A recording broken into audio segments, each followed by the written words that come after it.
Hello guys, আসসালামু আলাইকুম। Myself Tasfia Jahan Ratna. Welcome to my new blog. আজকের ব্লগটা সম্পূর্ণ দেখে যাবা, স্কিপ না করে, কারণ আজকে খুব একটা ইন্টারেস্টিং ব্লগ। আর আজকে দেখাবো, তোমরা তো সবাই জানো যে গ্রামের বিয়েগুলো মুসলমানি বা অনুষ্ঠানগুলো নর্মালি কীরকম হতে পারে, তাই আজকে তোমাদের সাথে শেয়ার করব। সো এইটা কিন্তু মোটামুটি বড় করেই হয়েছিল যে অনুষ্ঠান, এটা হচ্ছে সুন্নতে খাতনার অনুষ্ঠান। এই যে এখন খিচুড়ি খেয়ে নিলাম। সকালে কিন্তু খিচুড়ি রান্না করা হয়েছিল। তারপরে যখন সকাল সকাল উঠে চলে যাচ্ছি, কারণ এখন হলুদ দেওয়া হবে। আর গাইস, আমার ব্লগ দেখতে তোমাদের কেমন লাগে কমেন্টে জানাবা। যদি তোমাদের ভালো লাগে তাহলে আরও রেগুলারলি ব্লগ আনার চেষ্টা করব। আর এটা হচ্ছে যাকে নাকি সুন্নতে খাতনা দিবে ওই ছেলেটা, আর সাথে হচ্ছে ওর বোন। আর গাইস, সবাই মাশাল্লাহ বলবা, কারণ ওর বোনটা মাশাল্লাহ দিলে অনেক কিউট, অনেক ভদ্র মেয়েটা। তারপরে যে এখন সবাই হলুদ দিচ্ছে আর মিষ্টি খাওয়াচ্ছে। আর গাইস, এখানে কিন্তু ওর ফ্যামিলি সবাই ছিল। আর গাইস, এই যে এখানে ওটা হচ্ছে নানা হলুদ দিচ্ছিল। আর যার একটা মহিলা এসে, আমাদের বাড়ির এই দাদুটা, উনি এসে পুরো মুখ একদম আউলে ফেলছে এগুলো হলুদ দিয়ে। তারপর যখন ওকে মিষ্টি খাওয়ানো হচ্ছে, আর এটা হচ্ছে আমার দাদা, চাচাতো দাদা, আর জন্য এখন মিষ্টি খাওয়াচ্ছে। আর গাইস, ও কিন্তু ওই ছেলেটা যে খুবই শান্তশিষ্ট, ও অনেক নাচানাচি করছে। আর এই অনুষ্ঠানে কিন্তু বক্স আনা হয়েছিল, আর তারপর অনেক নাচানাচি হয়েছিল। আর এটা হচ্ছে ওর আম্মু আর আব্বু এখন হলুদ দিচ্ছে ওকে। আর গাইস, এখন ওকে কোলে করে নিয়ে যাওয়া হচ্ছে। আর যেখানে যে এই যে মহিলাটাকে দেখছেন যে নাচছে, সবাই তো জানেন নর্মালি, যারা নাকি গ্রামে অনুষ্ঠান খাইছেন, যে অনেক নাচানাচি হইলে মুরব্বীরাও আসে নাচে।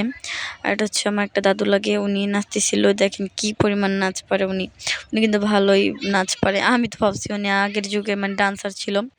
আর গাইস, ওনার নাচটা কিন্তু ভালোই হয়েছিল। আর এখানে বাচ্চারা অনেক মজা করতেছিল। আর গাইস, এখন দেখেন অনেকে নাচানাচিটা করছিল। গাইস, এখন আমি গানটা দিতে পারছি না, কারণ অলরেডি আমি 2টা ভিডিওতে কপিরাইট খাইছি। আমি চাই না শুধু শুধু কপিরাইট খেতে। আর গাইস, দেখেন বাচ্চারা এখানে কি নাচতেছিল। গাইস, ওদের নাচ দেখে তো আমার খুবই হাসি পাইতেছিল।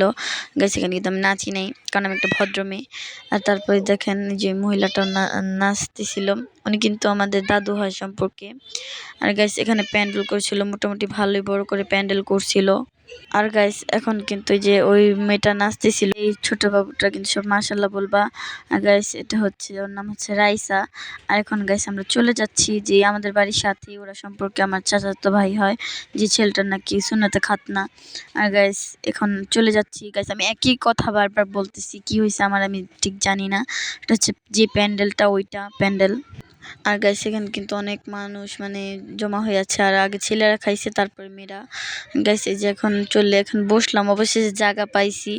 আর গাইস, তারপর এখন বসে পড়বো। আর গাইস, এখানে কিন্তু পোলাও রান্না করা হয়েছিল, প্লাস সবজি, রোস্ট, গরুর মাংস, এইগুলোই রান্না করা হয়েছিল। ডালও রান্না করা হয়েছিল, কিন্তু আমি ডাল নিই নেই। আর যে এখন প্লেটটা বাড়াই দিলাম যে আমাকে পোলাও দেওয়ার জন্য। গাইস, এখন পোলাও দিয়ে দিল, এখন খাবো সবজি দিয়ে। গাইস, সবজিটাও কিন্তু খুবই ভালো হয়েছে। আগে সবজিটা আমি মজা হয়েছে, যা বলার মতো না। আমার কাছে সবজিটাই ভালো লাগছে। আর যে এখন সবজি দিয়ে পোলাওটা খেয়ে নিচ্ছি। আর গাইস, এখানে কিন্তু আমার ফুপিও ছিল। গাইস, এখানে হচ্ছে রোস্ট। আমি কিন্তু 2টা রোস্ট নিয়েছি, কারণ আমি গরুর মাংস খাই না, আমার অ্যালার্জি আছে গরুর মাংসে। আর তারপরে যে এখন গাইস, এখন রোস্টটা দিয়ে খেয়ে নিচ্ছি। আর গাইস, আমার ভিডিও কেমন লাগে সবাই ভালো থাকবেন, সুস্থ থাকবেন। আল্লাহ হাফেজ। আর কমেন্ট করে জানাবেন আমার ভিডিও কেমন লাগে।